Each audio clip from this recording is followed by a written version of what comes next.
دوستو، آج ہم بات کرنے والے ہیں جنات اور شیطان کی کہ آخر یہ کیا بلا ہے۔ اور کچھ لوگ جناتوں کو لے کر آج کے زمانے میں بہت ہی بڑی کشمکش میں پڑے رہتے ہیں۔ کوئی بھی مسئلہ ہوتا ہے تو ان کا خیال شیطان کی اور جنات کی طرف ہی جاتا ہے۔ آئیے جانتے ہیں اس ویڈیو میں کہ آخر یہ دونوں کیا ہیں۔ دوستو، اللہ تعالیٰ نے کچھ مخلوق کو آگ سے پیدا کر کے ہماری نظروں سے ان کو ڈھک دیا ہے۔ ان کو جن کہتے ہیں۔ وہ ہم کو دیکھ سکتے ہیں لیکن ہم انہیں نہیں دیکھ سکتے۔ ان میں اچھے بھی ہوتے ہیں اور برے بھی ہوتے ہیں، اور ان کو اولاد بھی ہوتی ہے۔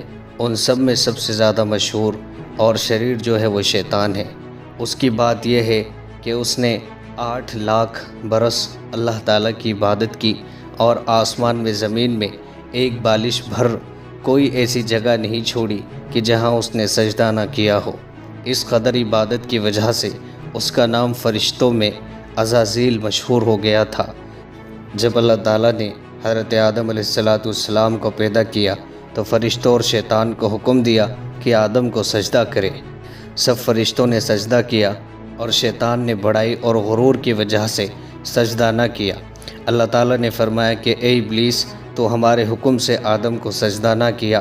شیطان نے کہا کہ میں آدم سے اچھا ہوں، مجھے تو نے آگ سے پیدا کیا ہے اور آدم کو ایک سڑی ہوئی مٹی سے، پھر میں اس حقیر و ذلیل کو کیسے سجدہ کروں؟ اللہ تعالیٰ نے فرمایا اے شیطان، تو نے ہماری نافرمانی کی اور تو نے تکبر کیا، بس دور ہو جا ہم سے اور نکل جا ہماری جنت سے کہ تو کافر ہو گیا۔ قیامت تک تجھ پر ہماری لعنتیں اور پھٹکار ہے۔ شیطان بہت خوبصورت تھا۔ ناراضگی اور لعنت کا یہ اثر ہوا کہ اس کی صورت بدل گئی، آنکھیں اس کی چھاتی پر آ گئیں، اور لعنت کا توق ہمیشہ کے لیے اس کے گلے میں پڑ گیا اور نام شیطان رکھ دیا گیا۔ پھر اس نے کہا اے رب، میں تو آدم کی وجہ سے مارا ہی گیا، مجھے مہلت دے کہ میں قیامت تک زندہ رہوں، آدم اور اس کی اولاد مجھے نہ دیکھے اور میں ان کے خون اور گوشت میں گھٹ جاؤں۔ حکم ہوا کہ تیری یہ درخواست ہم قبول کرتے ہیں اور تجھے قیامت تک کی مہلت دیتے ہیں۔ شیطان نے کہا کہ بس اب میرا کام بن گیا کہ مجھے بھی تیری عزت کی قسم ہے کہ آدم سے اور اس کی اولاد سے بدلہ لوں گا اور ان کو تیرے حکموں سے روکوں گا، مگر جو تیرے تابعدار بندے ہوں گے وہ میرے مکر و فریب میں نہیں آئیں گے۔ اللہ تعالیٰ نے فرمایا کہ تو سچ کہتا ہے، خوب سن لے، ہم بھی سچ کہتے ہیں کہ جو کوئی تیری تابعداری کرے گا ہم اس کو اور تجھے دوزخ میں ڈال دیں گے۔ مسلمانوں، اس قصے سے سبق حاصل کرو کہ شیطان کے مکر و فریب سے بچو، تکبر اور بڑائی کو چھوڑ دو، اللہ و رسول کے حکموں پر چلو۔ بس اتنا سمجھ لو کہ جب اللہ و رسول کے خلاف کوئی کام ہو تو یہ شیطان کا کام ہے، بس اس کو چھوڑ دو، اور اگر وہ خلاف کام کر لیا ہے تو اللہ تعالیٰ سے معافی مانگ لو۔ توبہ کا دروازہ آج بھی کھلا ہوا ہے۔ اور رہا مسئلہ شیطانوں کا، تو دوستو، کچھ لوگوں کو لگتا ہے کہ جنات انسان کو تکلیف بھی دے سکتے ہیں، لیکن ایسا نہیں ہے۔ اللہ نے کسی مخلوق کو اتنے اختیار نہیں دیا کہ اللہ تعالیٰ کی بنائی ہوئی اشرف المخلوقات یعنی انسان کو تکلیف دے سکے۔ یہ سب ہمارے ذہن کے خیال ہوتے ہیں، لیکن حضور پاک صلی اللہ علیہ وسلم نے ان کی برائیوں سے بچنے کے لیے ہمیں سورہ فلق اور سورہ ناس اور آیت الکرسی پڑھنے کے لیے کہا ہے۔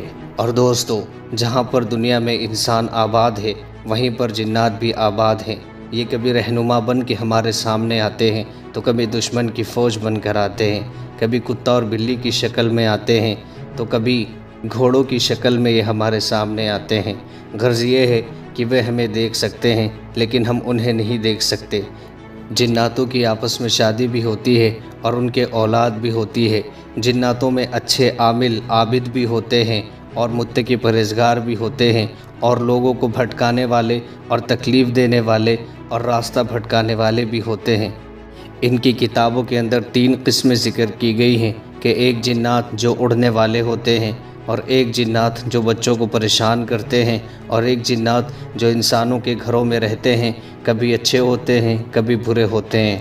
اگر کبھی کسی انسان کو ایسا لگے کہ ہمارے اوپر جن حاوی ہے یا ہمارے گھروں میں جن ہیں، تو وہ سورہ بقرہ کی آخری 2 آیتیں یا پوری سورہ بقرہ کی تلاوت کرے، یا سورہ فلق، سورہ ناس اور آیت الکرسی کی تلاوت کرے۔